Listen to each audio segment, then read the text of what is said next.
યુવતીઓ સાથે ફ્રેન્ડશિપ કરી ઠગતી નાઇજીરિયન ગેંગે 15 કરોડ પડાવ્યા, 500 એકાઉન્ટ 900ને ઠગ્યા।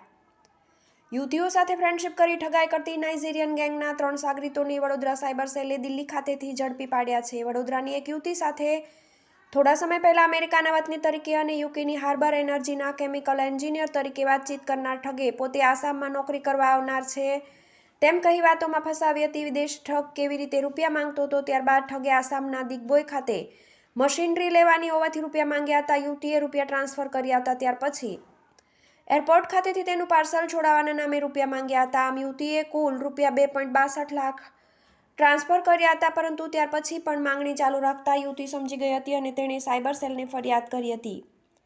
દિલ્હીમાં વોચ રાખી 3 નાઇજીરિયનને દબોચી લીધા। આ ગુનામાં વડોદરા સાયબર સેલે ટેકનિકલ સર્વેલન્સના આધારે આરોપીની માહિતી મેળવી હતી અને દિલ્હીના બુરારી ખાતે વોચ રાખી લેઝુઓ ઓબિયોમાં જોન જિબ્રિલ મોહમ્મદ, બંને રહેવાસી સંતનગર બુરારી દિલ્હી, મૂળ નાઇજીરિયા, અને એકબુલ્લે ઇકેનના Unitech Horizon House Greater Noida UP, મૂળ નાઇજીરિયાને ઝડપી પાડ્યા હતા।